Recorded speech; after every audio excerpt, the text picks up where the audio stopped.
timo en tich moa from president, ema delegate tich monego tim. Tingene deputy president and part of presidency. Presidency and national unity. Ma ngat men part of presidency, gimotimo nego gimore u Kenya kanyakla. To iyudo ka Rigathi mane koro wuok ni mane ngire Abraham Kindiki okaw kuomeni. No chalo governor mar Mount Kenya. O kata nyeri mar the entire Mount Kenya. Makata kiluongo nyinge mwalo lake kata northeastern kata pwani to ji ok feel presence mare. To ingene kidwa ng'eyo ne ng'ani no se disappoint serikandwa ne kabisa. Kane gichamo muma no donjo office. Ni winjo ka rais mane wuok. Makoro wuok ni Migai Uhuru Kenyatta. En mondo ng'is jopiny gik plans ma en go mag dhi ne jopiny ochako atako Uhuru Kenyatta kantie head of state mane wa welcome mane wa invite function. Kichaki mano ng'isi nen ng'ama so imachua. Kichaki ng'iyo chien kanyo miye tich mar ripo jo migepe. Tiwinjo ko ywak ne ma jo Mount Kenya e mondo yud migepe mang'eny ma opinje ma regions mamoko. Mano ng'isi mano ng'amoko deserve position mar deputy president.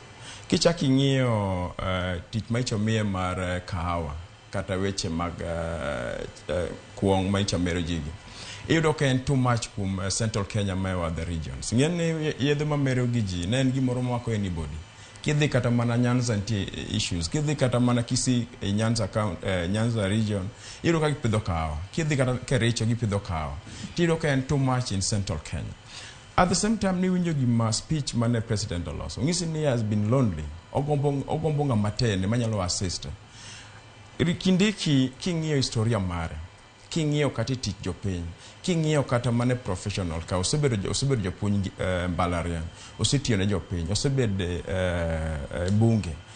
Sanicho neno ka king'iyo position ma entiere mar interior kacha. It was the best CS ever. And I'm sure ne Kindiki they perform very well kendo dhi riwo jo Kenya kanyakla meyo ng'at mane owuok. Yes.